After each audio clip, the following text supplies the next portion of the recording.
hindi ka na kasi magbasa ng Bible dahil marami ka ng kabisado. Nandyan pa po ba kayo? Saan gumagawa ang Diyos ng paraan para ayusin? And with that, ano ang ginawa niya? Mamaya, malalaman natin. Malaking tulong, mga kapatid, sa pag-unlad sa pananampalataya, kababaang loob at pag-ibig ang mayroon teachable heart. Next, what Christian heart should be? A heart filled with God's peace. Anong ibig sabihin? Pusong punong-puno ng kapayapaan galing sa Diyos. Kasi ang binibigay na kapayapaan ng Diyos, perfect. May kapayapaan ka din na nakukuha dito sa mundo. Lalong-lalo na sa mga lalaki, mayroon din sa mga babae, pag may problema, sisilipin sa buti. Para pumayapa ng kalooban. Alam nyo bang silipin sa buti? Alak. Sisilipin sa buti. Yung mga babae naman, sisilipin saan? Parang hindi niya pa naranasan yun. Sa tsismisan. Sa sugalan. Di ba? Pero sabi ng Lord, ako'y masaganang magbigay ng kapayapaan, hindi tulad ng kapayapaang dulot ng mundo. Kasi ang kapayapaan dulot ng Diyos, panghabang buhay. Amen. Hindi malirik. At ang kapayapaan ng Diyos, wait, walang battery. Yung radio nyo, walang battery. Mga kapatid. Okay. Philippians chapter 4 verse 7. At ang kapayapaan ng Diyos na hindi kayang mapagpapaan ng tao ang siyang mag-iingat sa inyong puso at pag-iisip dahil sa inyong pakikipag-isa kay Kristo Jesus. In Colossians again, sabi ni Pablo 3:15, paghariin ninyo sa inyong puso ang kapayapang kaloob ng Kristo sapagkat yan ang dahilan bakit kayo tinawag sa isang katawan. Magpasalamat kayong lagi!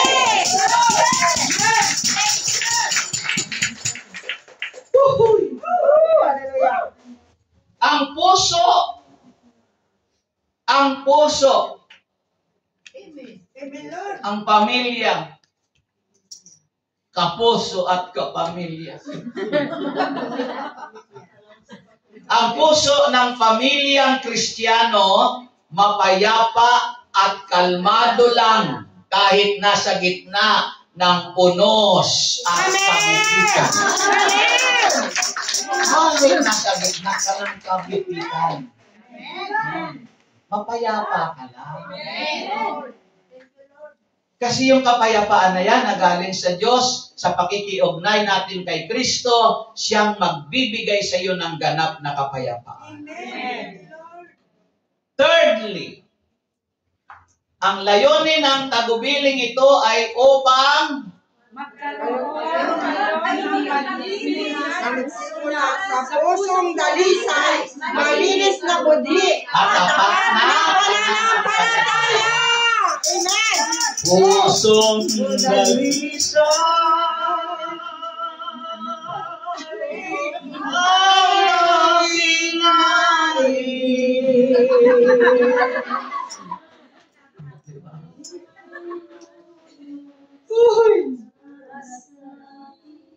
So third,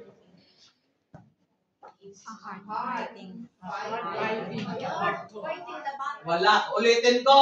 Third, Heart fighting the battle.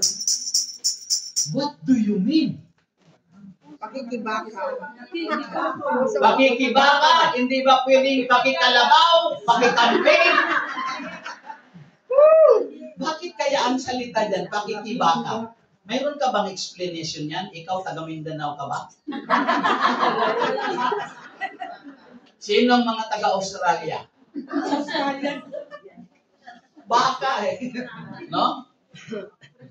Fighting. A heart fighting the battle. Nang ibig sabihin yan, may dating. Hindi kahit walang datong, pero may dating. Amen. Full of courage. Amen. In facing life's challenges. May dating ka. No? May courage ka, may lakas, may tibay ka. No? Naharapin mo ang mga pagsubok, ang mga challenges sa buhay na iyan, mga kapatid. Sinasabi ng Deuteronomio, chapter 31, verse 6, magpakatatag Kayo at lakasan ninyo ang inyong loob. Huwag kayong matakot sa kanila. sapagkat Sasamahan kayo ni Yahweh na inyong Diyos. Hindi niya kayo iiwan. Hindi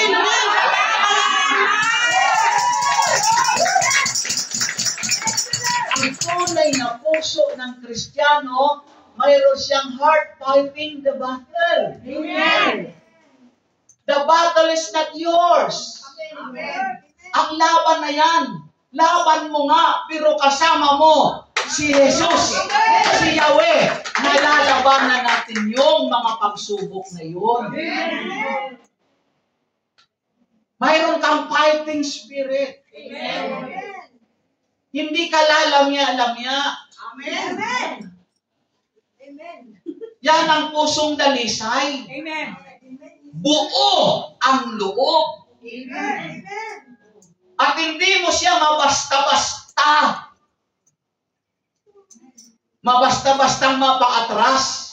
Amen. Pagdating sa usaping pananampalataya. Amen.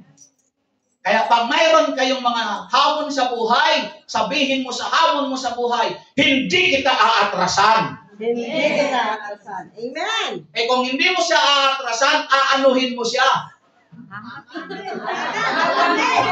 Aabantihan. Go na lang go. Tagasaan. Amen po? This battle is a fight against selfish desires or negative forces that try to take over one's core being, leading to a desire for positive change and a spiritual victory. Yan yung spirit ng heart fighting the battle. Hindi mo iniisip ang pagiging talunan. Your focus is victory. In a heart renewed to love and serve. Binago upang magmahal at maglingkod. Tapikin mo ang puso mo. Oh, Diyos ko, Lord. Ano bang sabi ko? Ang sabing tapikin, hindi sulat. Kasi may nakita, tapikin mo ang puso mo, nagsusulat. Kasama ko ba talaga kayo dito? Pasensya kayo. Buti sa likod, hindi ko talaga sila nakikita. Pero sa harap, sabi ko, tapikin mo ang iyong puso. Ano na tayo? Tapikin mo ang iyong puso. Sabi ko, tapikin, hindi naka-steady. Tapikin mo ang puso mo. Nakita nyo? Puso na lang ang tatapikin nyo, mali pa. Sabi niya. Tanungin mo nga katabi mo, katabi. Nasa sarili ka pa ba? Sabi ko, tabi ko ng puso mo. Buli ka dito. Dumibig na yung puso mo. By the way, I will make it clear. Nasaan ba talaga ang puso? Saan? Ang kamay, taas nyo nga ang kamay nyo kanan. Nasaan ang puso nyo? Bakit tingin kayo sa katabi nyo? Ano, gagayahin nyo? The heart is in the left side. Andito. May doktor po ba dito? Pwede ka po bang tanungin kung talagang ang puso nasaan? Buong mundo, ang tao, ang puso, nasa kaliwa. Here in my heart. Hindi yun. Here in my heart. It's a blessing place. Hindi yan puso. Yan puso. Pag ibinaba mo pa yan, puso. Pag ibinaba mo pa yan, wala na.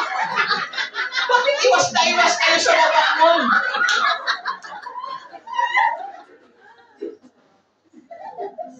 Ang saya nyo mga kasama mga kapatid. Kapag hindi ko kayo mga nakakausap, I miss you all. Renewed love. Insert. Amen po. Awit 51:10. Isang pusong tapat. Nawala na naman kayo sa focus. Ulitin ko. Isang pusong tapat. Bigyan mo, O Diyos, ng bagong damdamin. Now, what are the components?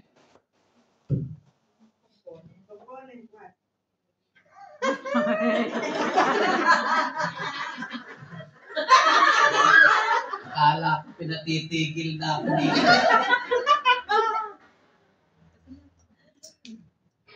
What are the components of the spiritual heart? Ano ba ang component? Anong kompo? Ganon? Kompo. Kompo yan! Kompo! What is the component? Component. Mga? Kaya mo yan, Naison eh. Kaya mo yan. Sige. Kaya mo yan. Mga bahagi.